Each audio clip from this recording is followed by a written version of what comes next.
Et bienvenue dans ce Road to Legend en compagnie de Bri55. Enfin de moi-même quoi. Et du coup je suis un peu déçu parce que j'avais enregistré une vidéo et en fait mon micro était pas penché. Enfin j'avais coupé le micro parce que j'enregistrais mes parties pour une compile, un autre projet que j'ai. Et en fait du coup j'ai pas pu poster cette vidéo sur la chaîne donc bon tant pis. Donc du coup j'en fais une autre. J'en fais une autre aujourd'hui, parce que là, j'avais joué un peu hier. Et du coup, on rejoue ce deck démon qui est complètement pété et complètement sympa. Donc, que dire sur ce deck? Je dirais que c'est quelque chose... c'est un deck qui est compliqué à jouer. C'est un coup à prendre, c'est un style de jeu qui est particulier. Je pense pas que ça corresponde en fait à tous les joueurs. Loin de là l'idée de dire que niveau du skill, etc., c'est pas... Enfin, il faut un peu... C'est clair qu'il faut bien connaître la méta, etc. C'est un deck qui va être beaucoup plus compliqué à jouer, par exemple, qu'un Unface. Bon, c'est vraiment pas le bon exemple, parce que là, je pense que c'est le deck le plus facile à jouer, le Unface. Mais, ouais, en fait, c'est plus compliqué que des decks qu'on pourrait avoir l'habitude de voir, parce que tout simplement, parce que c'est des mécanismes qui sont différentes. C'est des setups qui sont différents. Parce qu'en fait, tandis que là, je vais simplement mettre un gros coup de pression et je vais forcer un silence, je crois. Alors là, j'ai deux choix. C'est que je peux mettre ici pour faire un coup de pression, pour forcer un play de mon adversaire. Mais je crois que je vais simplement collectionner ici parce que j'ai pas vraiment chose à jouer. Donc je disais, ouais, en fait, c'est des plays qui vont changer parce que par exemple il y a deux le bomb alors qu'on voit énormément de crash vase parce que comme tout le monde sait le crash vase c'est super fort, mais en fait dans ce deck là on veut forcer des plays, donc on va forcer des plays chez l'adversaire et on va garder, en fait c'est nous qui voulons avoir le tempo, on va essayer de conserver le tempo jusqu'au late game pour pouvoir sortir en fait nos finishers dans l'ordre qu'on a envie, et ça c'est très très important. Là, on va pas le booster ici parce qu'en fait, c'est le tour du gardien du bosquet. Donc, j'ai pas du tout envie ici de risquer un silence sur ma maîtresse. Donc, en fait, on force des plays. Donc, le gardien, en fait, le crash vase, c'est une carte que vous allez jouer où vous laissez l'initiative à l'adversaire. Donc, certes, ça bloque énormément, mais en fait, c'est lui qui va décider du trade, c'est lui il va pouvoir faire sa petite cuisine en fait. Alors qu'en fait, oh c'est une blague ou quoi? T'es sérieux là? Putain. Mais ouais, tu m'étonnes quoi. C'est la seule putain de carte qui a 4 PV en tour 2 quoi, il me semble. C'est la seule putain de carte que je peux pas tuer quoi. Ah, sérieux quoi.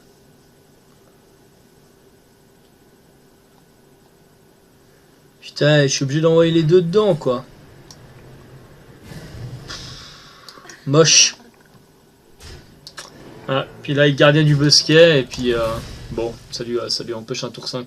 Donc je disais, le lob bomb, en fait, ça vous permet de forcer un play. Par exemple, vous allez tuer quelque chose au tour 5, et du coup, au tour 6, il va pas pouvoir jouer un empereur, par exemple. Il va simplement... Ah, ça fait chier, ça. Il va simplement, en fait, pardon, mettre une arme, etc., ou faire quelque chose de...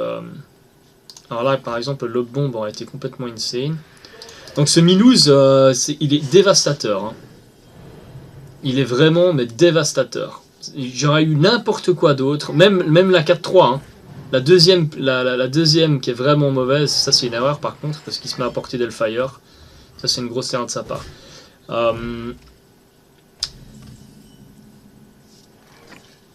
Là en fait, ce qu'il aurait dû jouer, c'est tout sauf ça en fait. C'est vraiment pas mettre quelque chose à 3 parce que ça donne mon Hellfire. Ça le rend complètement insane. 1, 2, 3, 4, 5, 6, 7, 8, 9. On va se permettre de collectionner encore une fois.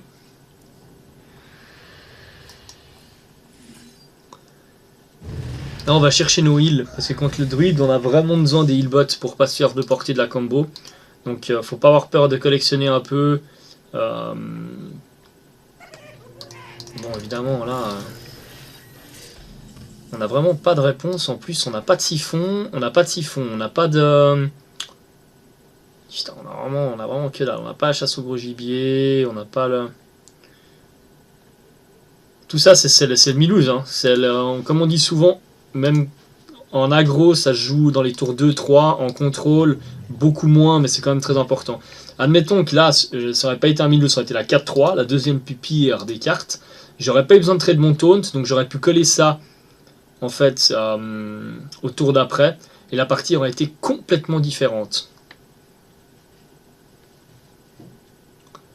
Et là le problème c'est que je peux Sylvanas taunt, parce que de toute façon je suis tellement mal ici que... Ou alors je peux empereur. Je peux empereur taunt.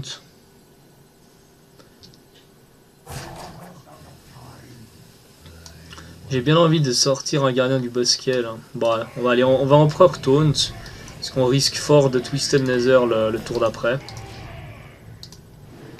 Donc comme ça la Sylvanas je la garde avec un Shadow Flame. Mais ouais, compliqué là. On va voir comment tombent les bombes. Ça peut être... il faudrait trouver les... Ouais putain il a la combo, et il a gagné quoi. C'est genre je pense la sortie la plus pornographique qu'on peut se prendre dans la gueule.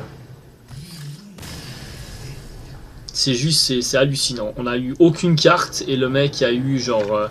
exactement tous les cartes qu'il lui faut, le Dr Boom, le Milouz, le Dr Boom, et ensuite après Innervation et la combo.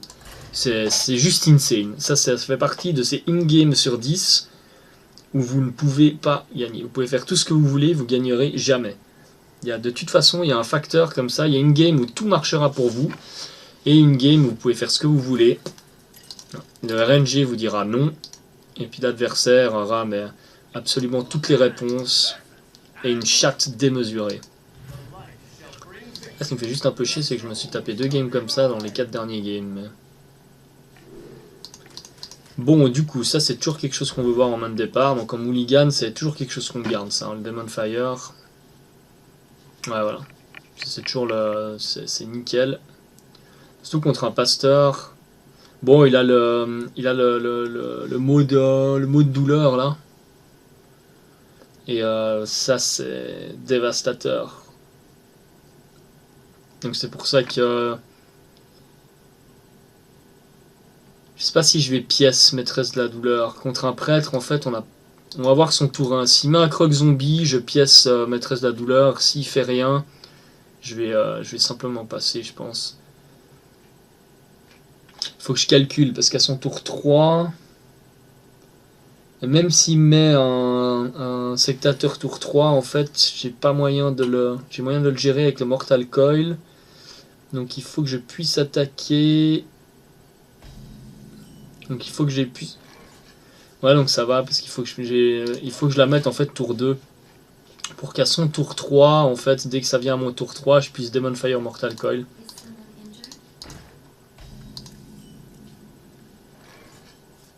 Alors j'ai pas regardé mais je pense qu'il a top deck parce que alors ça c'est de nouveau c'est une des situations en fait où c'est super emmerdant en fait, c'est un des trucs donc je l'aurais joué en fait tour 1. Bah, ça change pas grand chose en fait. Parce que là il va simplement taper dedans, soigner. Même pas. C'est une erreur ça. C'est une erreur parce que là il peut bien se douter qu'en fait je vais pouvoir me débarrasser de cette chose là. Je vais pièce collectionner ici.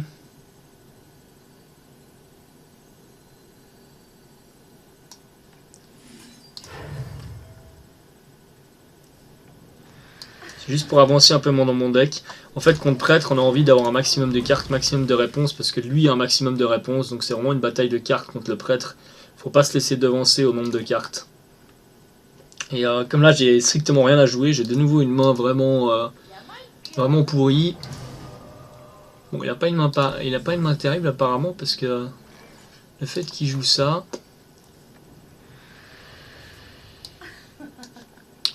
C'est pas mal du tout pour nous, ça.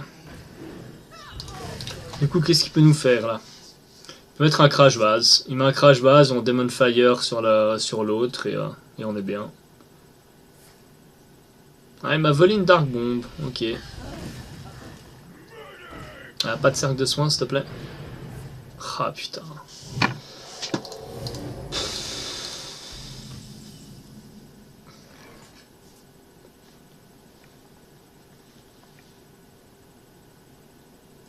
Voilà, évidemment, c'est emmerdant, parce qu'on n'a pas envie de claquer un Demon Heart là-dessus.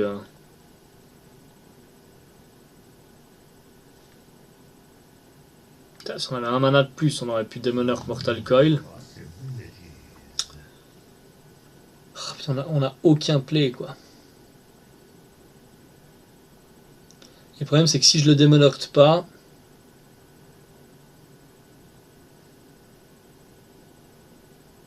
Je risque de me le faire cabal, en fait.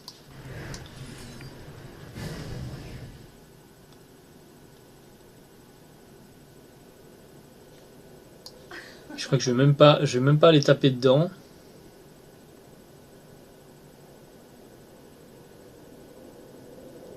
Maintenant qu'il joue avec un silence, le gars. En fait, j'ai pas envie de me prendre les dégâts, c'est pour ça que je vais pas taper dedans. C'est que j'ai pas envie de me prendre les 4 points de dégâts, j'ai envie de le finir en d'un coup, en fait. Avec le Mortal Coil. Ouais, c'est pas gênant. Je peux Shadow Flame.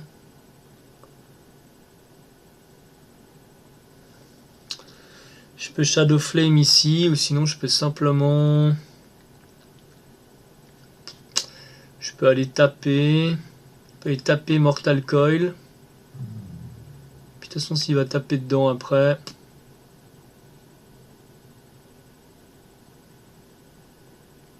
Qu'est-ce qui est le mieux ici?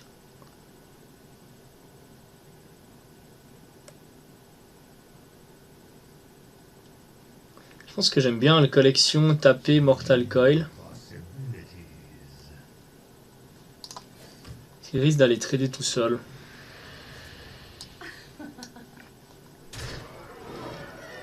Ouh, mais je vais avoir trop de cartes en fait. 1, 2, 3, 4, 5, 6, 7, 8, 9. Putain! Ah, chier, j'ai trop de cartes si j'aurais du Mortal Coil avant en fait. Bon, du coup, je vais Shadow Flame, je crois.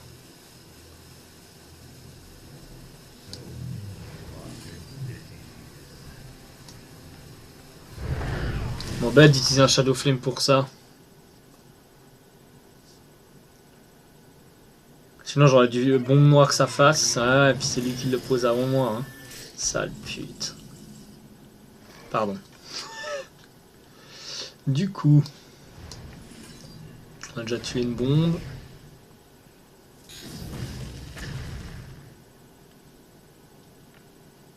Un, 2, 3, 4, 5.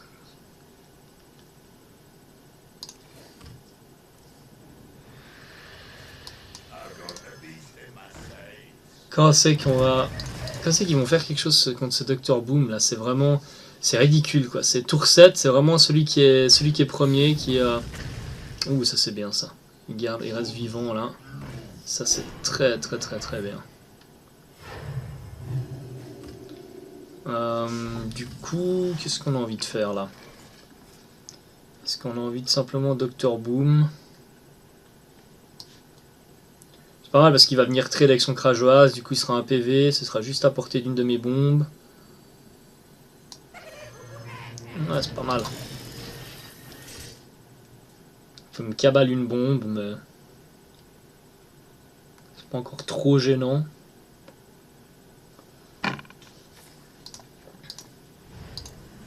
Ah, ça c'est plus gênant par contre.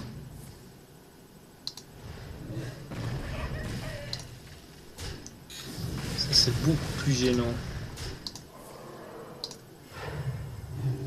Ouais, c'est pas encore trop grave. Je pense qu'on peut simplement Sylvanas.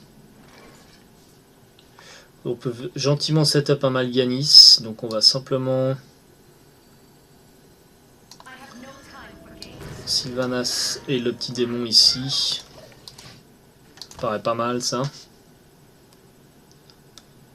Comme ça là s'il doit aller taper dedans et puis Nova ou une merde, enfin ça va de toute façon me générer des démons là, la 2-4. Bon à part s'il me le cabale là ce sera un peu chiant.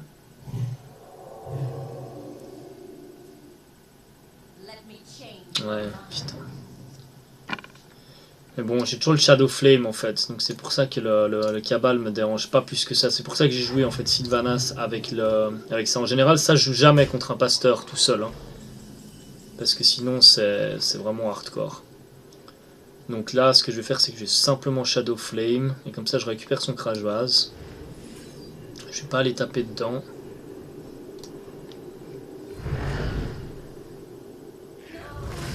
Ah ouais, merde, j'ai oublié qu'il y avait le petit repop. Allez, mais t'es sérieux, quoi.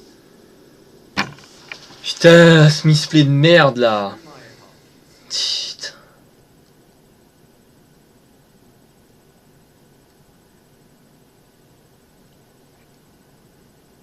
Casse les couilles, ça, bordel.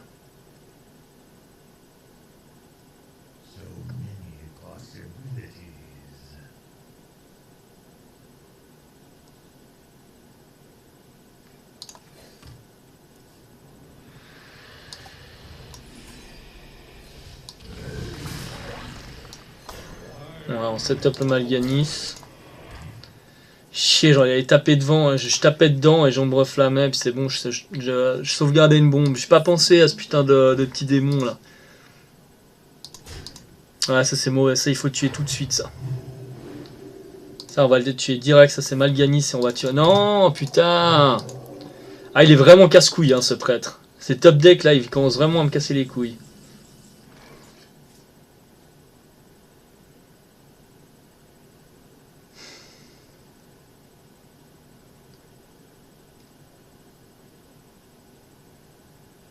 J'ai vraiment pas envie qu'il pioche plus là.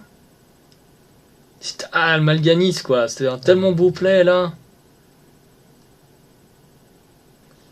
Sinon je gère Axus quoi.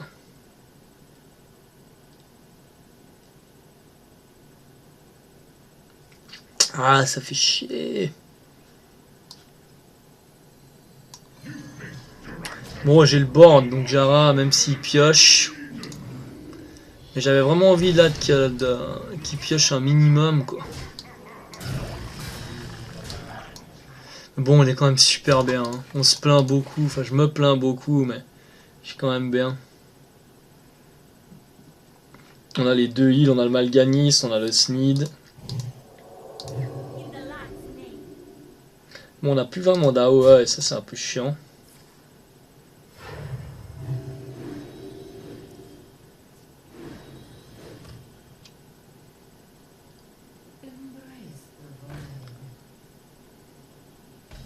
Ouais, je suis moyennement fan de ce move ici là.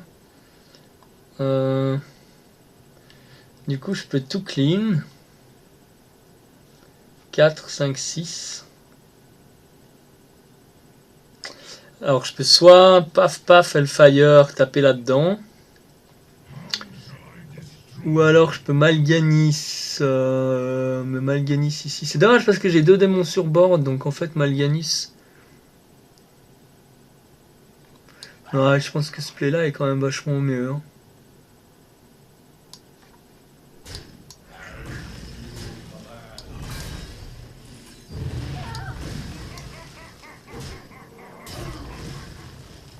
Ouais, puis on va pas se gêner. Mettre une 6-6 pour 2. Bon. Fasse attention au contrôle mental quand même. Parce que le Malganis par exemple, ou le. Bon, j'ai le siphon. C'est pour ça que je vais peut-être jouer Malganis d'abord avant le Snid. Parce que si je me fais. S'il utilise son contrôle mental sur mon Snid, c'est vraiment embêtant. Alors que sur mon Malganis, je peux simplement le siphonner.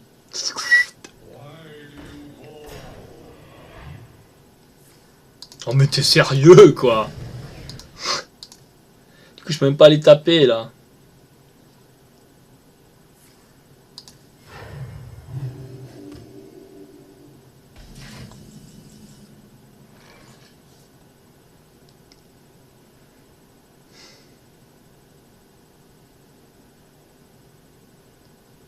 Bon, on peut forcer une AOE.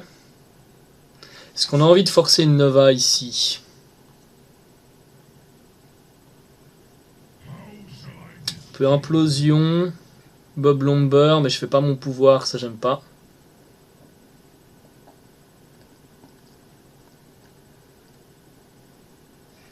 Malganissa blanc, j'aime pas non plus. Sneed, là, le bon play, ce serait Sneed pouvoir, mais... Il me contrôle mental, celui-ci.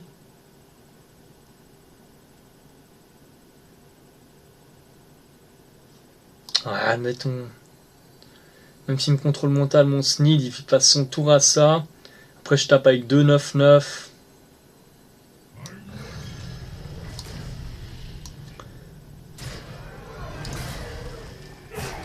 Ouais. Je pense que c'est quand même mieux. Même si on se prend un contrôle mental ici, en fait, c'est pas super gênant. Ah, c'est chiant, hein, mais ce serait le mieux qu'il ait. Mais même là, je peux me le permettre, en fait, le contrôle mental sur le Sneed.